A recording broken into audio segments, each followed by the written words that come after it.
아멘. 우리 함께 오늘 읽은 본문의 말씀을 기억하시면서 우리 쉬지 아니하시는 하나님, 그 하나님 되심을 우리가 함께 바라보며 말씀을 나누도록 하겠습니다. 지난주에 저희들은 조금 일찍 우리가 찾아오게 된 추석 연휴를 맞이했었습니다.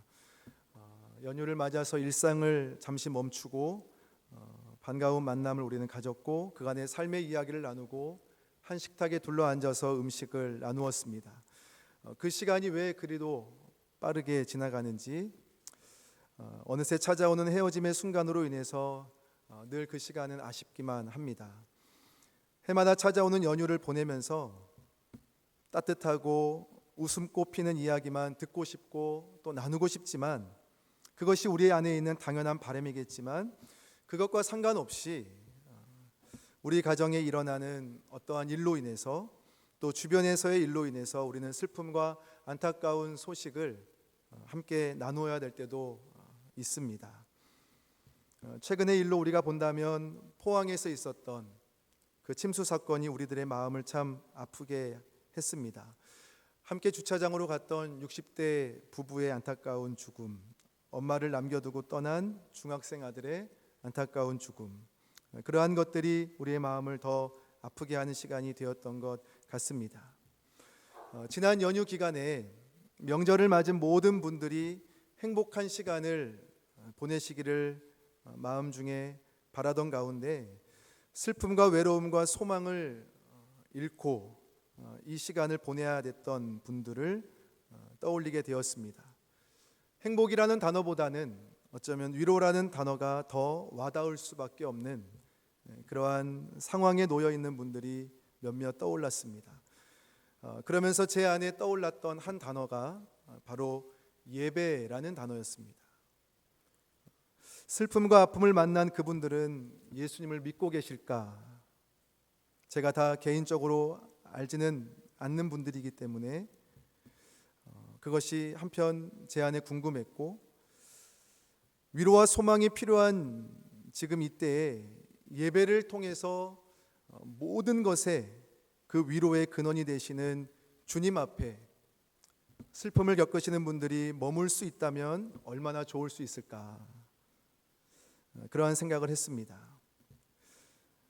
저희들이 말씀을 통해서 알 수 있음 같이 슬픔에 빠진 인생을 위로해 주셨던 하나님, 육체적으로 또 정신적으로 질병을 갖게 되어서 낙심하던 인생을 찾아가 주셔서 고쳐주시고 회복시켜 주셨던 하나님, 신음하는 자의 소리를 들으시고 위로해 주셨던 하나님, 소망을 잃은 자에게 참 소망과 기쁨을 발견하게 하셨던 하나님, 어느새 마른 눈물을 가지고 아파하는 이에게 기쁨의 눈물을 주셨던 하나님, 죄로 인하여서 멸망의 그늘 아래에 살던 영혼에게 구원의 은혜를 베풀어 주셨던 하나님, 그 하나님은 지금도 예배를 통해서 이 은혜를 베풀어 주시기 때문입니다.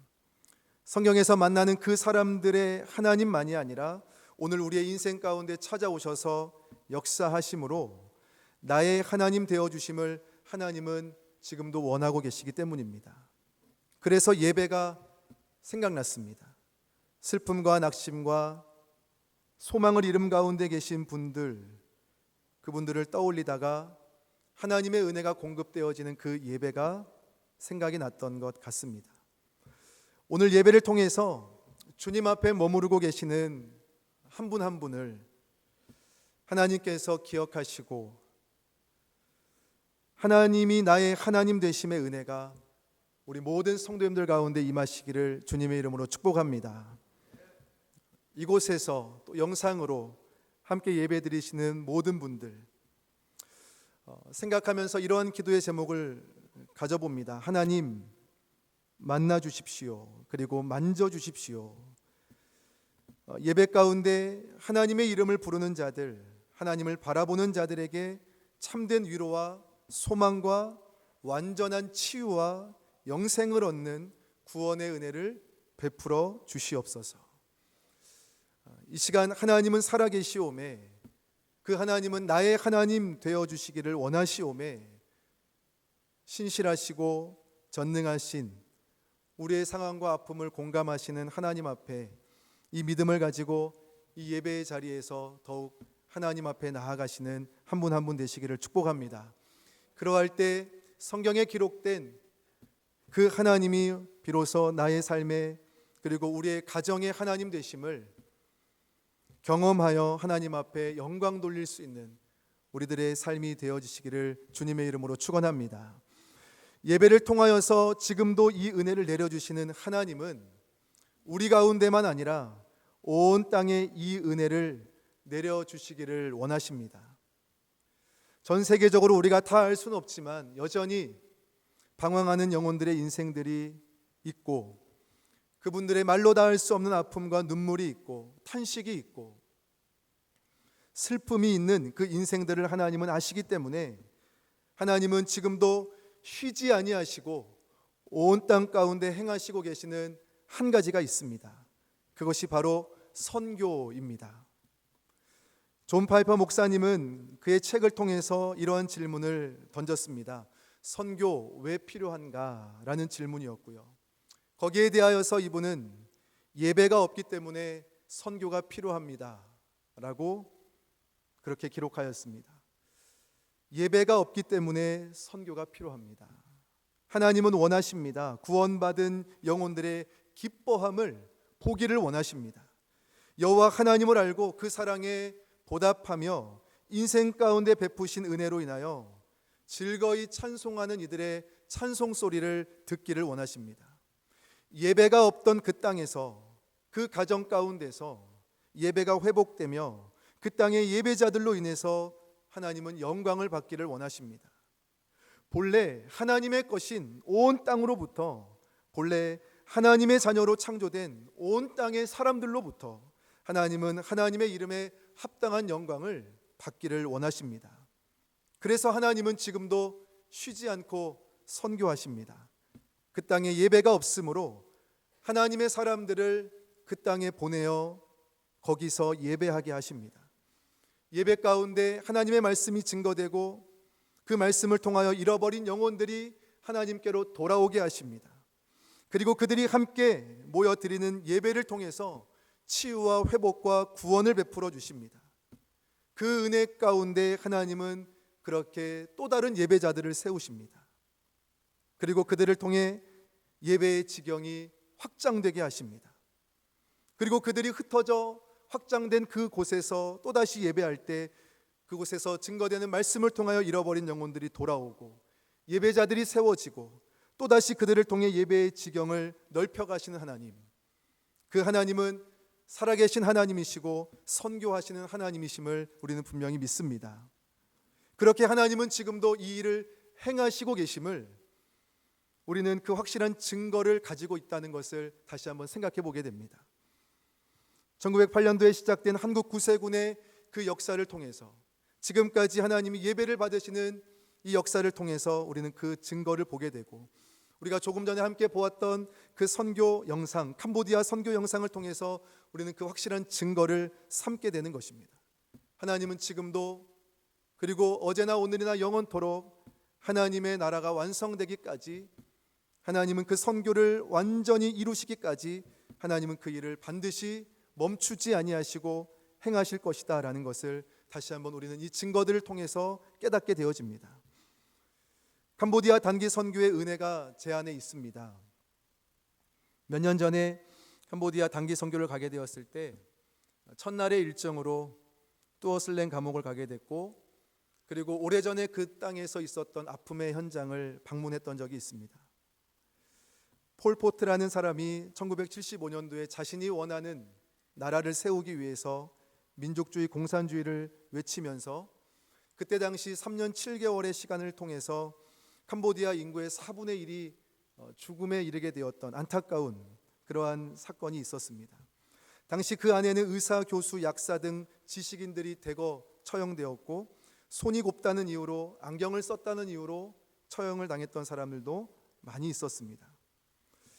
한국 구세군이 세워지고 예배자들이 새롭게 일어나고 있다는 그 소식을 들었고 그래서 준비하여 갔던 그 땅, 하나님의 부흥의 역사가 일어나고 있는 그 땅에서 그 아픔의 현장을 보게 되고, 그리고 수십 년 전에 있었던 그 사건을 생각하면서 하나님 왜 과거에 이 땅에 이러한 아픔을 주셨습니까? 라는 질문이 제 안에 있었습니다.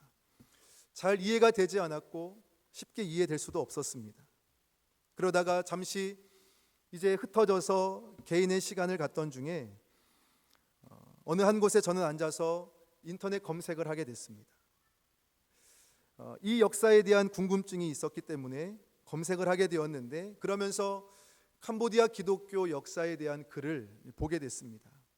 그 글 가운데 눈에 띄었던 것은 이 폴포트가 정권을 잡은 후에 당시 모든 선교사가 그 땅에서 추방이 되었고, 현지 목회자들과 그리스도인들은 잔인하게 학살을 당하게 되었다라는 글을 보았습니다.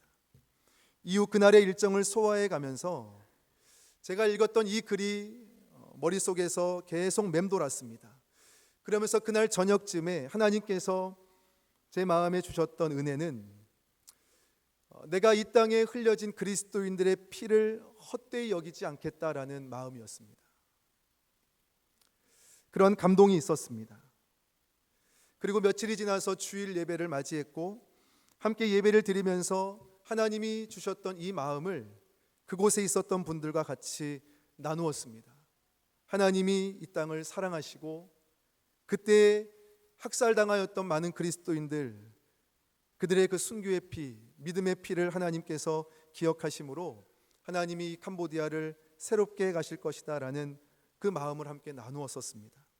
예배를 다 마치고요, 어린아이들로부터 어른에 이르기까지 같이 인사를 하면서 그렇게 헤어지게 되었는데, 그 인사를 나누는 가운데 어느 한켠에 저를 우두커니 서서 바라보시던 할머니가 계셨습니다. 이분과 인사를 해야겠다는 마음이 들었고요. 그래서 그분께 조금 더 가까이 가서 같이 악수를 하고 인사를 나누었습니다. 그분의 얼굴에 흐르는 눈물을 봤습니다. 그리고 고맙다라고 말씀하시는 그 인사를 전해 들었습니다. 저에게는 이렇게 다가왔습니다. 그 폴포트 정권에 의하여서 킬링필드 사건을 경험했던 그분, 그 할머니는 어쩌면 제가 자세히는 모르지만 그것으로 인하여 민족의 아픔을 갖고 있었고, 가정의 아픔을 갖고 있었고, 또 개인의 마음의 어떤 아픔을 갖고 있었을 것입니다. 그런데 그때 하나님께서, 예수님께서 이 땅에 흘려진 그리스도인의 피를 기억하신다, 이 땅을 사랑하신다, 새롭게 하신다라고 나누었던 이 마음이 이분에게는 치유와 회복의 말씀이 되었던 것 같습니다. 그래서 하나님은 예배를 통하여서 그분을 회복시켜 주시는 그 은혜를 함께 인사를 나누면서 느꼈던 적이 있었습니다. 저는 말씀을 준비하면서 과거에 그곳에서 받았던 이 은혜를 떠올려 보던 중에 다시 한번 예수 그리스도의 보혈을 생각하게 되었습니다. 나를 위해서 흘리신 그 보혈, 그 보혈은 온 땅과 온 인류의 구원과 치유와 회복을 위해서 흘리신 보혈임을 생각하게 되었습니다. 그래서 하나님은 지금도 예배가 없는 그 땅, 예배하지 못하는 그 영혼들을 위해 선교를 쉬지 아니하시는구나, 그러한 마음이 들었습니다. 여전히 들려오는 이 땅의 신음소리와 방황하는 영혼들로 인하여 그들의 고통소리를 하나님이 아시오매, 하나님은 여전히 그 땅 가운데 예배가 없으므로, 참된 평화가 없으므로, 예배가 없으므로, 참된 위로가 없으므로, 소망이 없으므로 그렇게 살아가는 이들 가운데 하나님은 예배가 있게 하기 위하여, 그들을 예배자로 회복시키시기 위하여 하나님은 지금도 선교하시는구나 라는 생각을 하게 되었습니다. 그리고 무엇보다 하나님은 이곳 아현영문을 통해서 10여 년 전에 그 아픔의 땅인 한국 구세군의 캄보디아 선교를 본격적으로 시작하셨던 것이구나. 그래서 아현영문의 귀함을 다시 한번 생각하게 되었고, 하나님이 이 일을 지금도 이루어가고 계심에 대한 그러한 마음을 잠시 가졌었습니다. 하나님은 지금도 하나님을 예배하는 자들을 통해서 하나님의 선교를 이루어 가십니다. 오래전 하나님께서 아브라함을 예배자로 부르셨고 그에게 말씀하셨고 약속을 주셨습니다. 너로 말미암아 땅의 모든 족속이 복을 얻을 것이다 라고 말씀하셨습니다. 모든 민족이 아브라함과 함께 받을 복, 그것은 로마서 4장 3절을 통하여서 우리가 분명히 알 수 있는 것입니다. 우리 말씀을 같이 한번 읽어보겠습니다. 성경이 무엇을 말하느냐? 아브라함이 하나님을 믿음에 그것이 그에게 의로 여겨진 바 되었느니라. 하나님은 아브라함의 믿음을 보시고 그가 의롭다 여기심을 받게 하는 복을 주셨습니다. 그의 믿음을 보시고 하나님과 깨어져 있던 관계를 회복시키셔서 바른 관계 안에 살아가게 하시는 복을 주셨습니다. 아브라함이 받은 그 복은 한마디로 구원의 복이고요, 하나님과 화목하게 되어서 하나님을 누리며 하나님을 영원토록 예배하는 복, 그 복을 말하는 것이었습니다. 이처럼 죄인 된 아브라함을 사랑하셔서 그의 믿음을 통해 의롭다 여겨주신 하나님은 오늘 이곳에 앉아 계시는 우리 모두를 포함하여 이 땅의 모든 이방인들, 이 땅의 모든 족속들, 모든 사람들을 동일하게 사랑하시기 때문에 모든 이들이 하나님의 이 복을 받기를 원하신다라는 사실입니다. 그래서 하나님은 그 분명한 하나님의 뜻을 우리에게 나타내신 바 로마서를 통해서 알 수 있는 것처럼 그 아들 예수를 보내셔서 모든 족속, 모든 사람들을 구원하시기 위한 그 아들 예수 그리스도를 통한 십자가의 그 보혈을 온 땅 가운데 흘리셨음을 우리는 다시 한번 생각해 보게 되는 것입니다.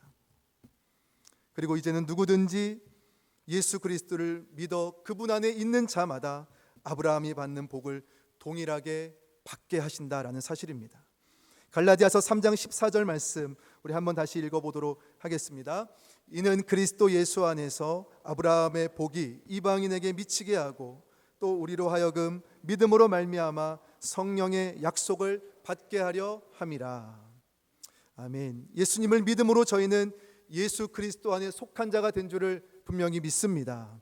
그리스도 예수 안에 있으므로 아브라함이 받은 복은 구원의 그 복, 아브라함이 받은 그 복을 우리도 함께 받는 자가 되었음을 믿습니다. 그러므로 이 엄청난 복을 받은 우리들이 잊지 말아야 할 사실이 있습니다. 하나님께서 아브라함에게 말씀하셔서 모든 족속, 모든 이방인들이 너로 말미암아 복을 받을 것이다 라고 하셨던 그 약속은 오늘 그리스도 안에 속한 우리들을 향한 약속이고, 그 약속은 현재 진행되어져 가는 약속이라는 사실입니다.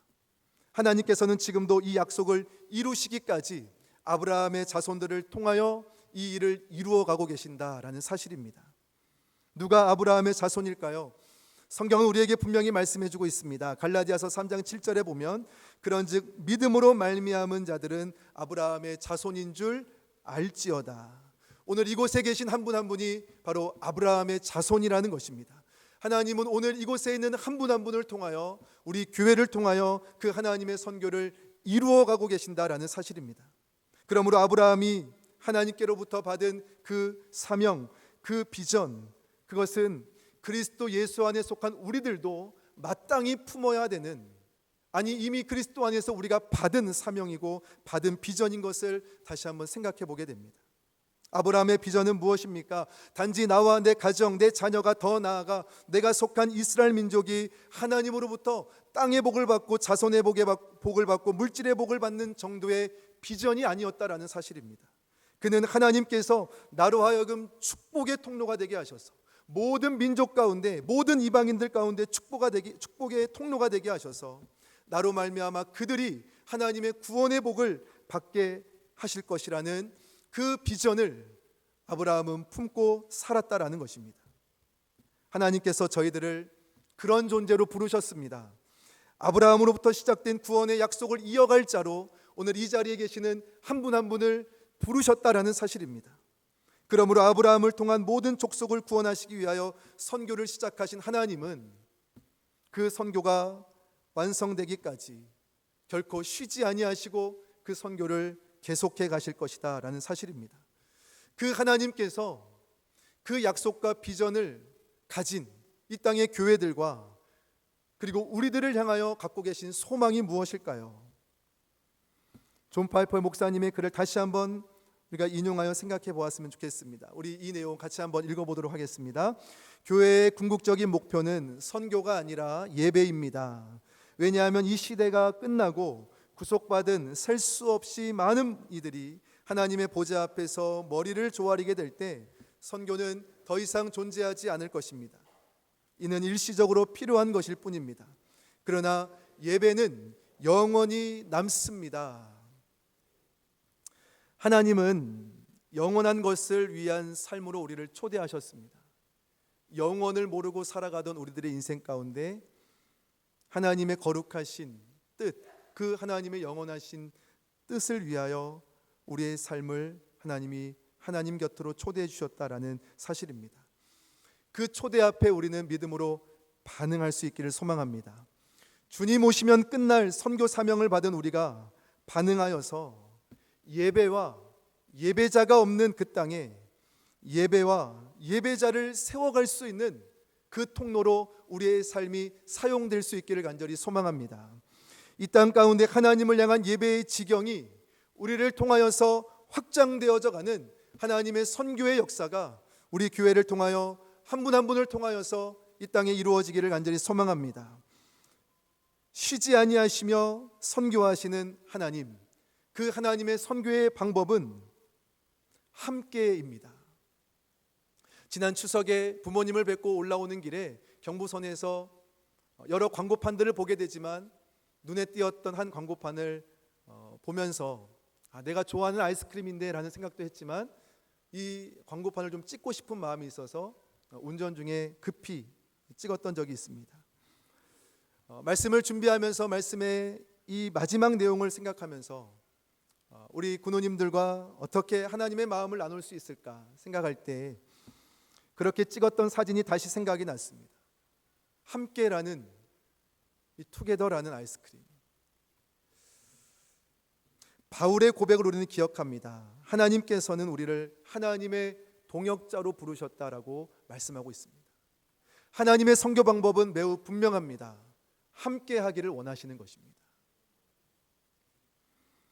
하나님은 그것을 이 세상을 창조하실 때부터 하나님의 질서로 세우셨습니다.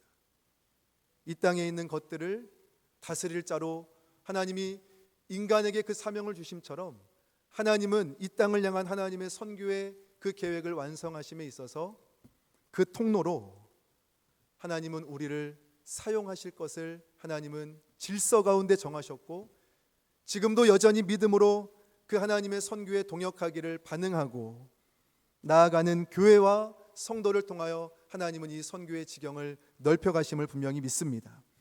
하나님은 우리를 하나님의 그런 귀한 동역자로 부르셨습니다. 그래서 어떠한 사람은 예배 가운데 하나님의 특별한 부르심을 받아서 그 땅으로 하나님이 보내시는 파송선교사로의 부르심의 삶을 살아가는 사람들이 있습니다.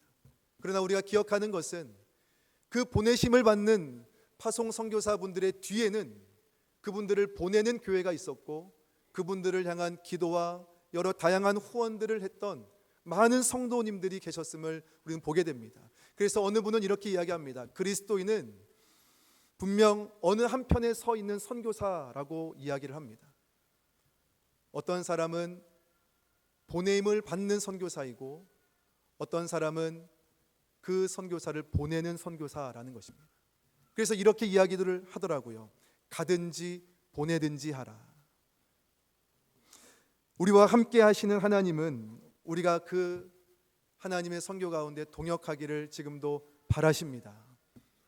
그래서 우리를 통하여서 예배가 없던 땅에 예배가 일어나고 예배할 수 없었던 그 사람들이 예배자로 세워짐을 통하여서 그 무리들이 하나님을 찬송하며 그 가정들이 회복되며 그 땅이 회복되는 것을 하나님은 바라보시며 우리 가운데 그 사명을 주시고 그 사명에 우리가 함께 동참하기를 주님은 바라십니다. 영원한 것을 생각하며 이 땅의 삶을 살아가는 우리들 한 분 한 분의 삶이 되시기를 주님의 이름으로 축복합니다. 영원한 것을 위하여 자기의 삶을 드리는 것보다 더 가치 있는 것은 없기 때문에 영원하신 하나님을 향한 예배와 예배자를 세우는 그 하나님의 선교 가운데 반응할 수 있는 우리 교회와 우리의 삶이 되기를 간절히 소망합니다. 그리하여서 쉬지 아니하시는 하나님의 선교에 우리가 동역할 수 있는 기쁨과 그 영광을 누릴 뿐만 아니라 우리를 통하여 하나님을 향한 예배가 온 땅에 확장되어져 가는 그 열매를 우리가 보며 우리가 함께 그 하나님의 영광에 참여하는 그래서 우리가 그렇게 하나님 앞에 귀하게 쓰임 받는 이 자리에 계신 우리 모든 성도님들과 그 가정과 우리 구세군 아영교회가 되어지기를 주님의 이름으로 간절히 축원합니다. 우리 시간 같이 함께 기도하도록 하겠습니다.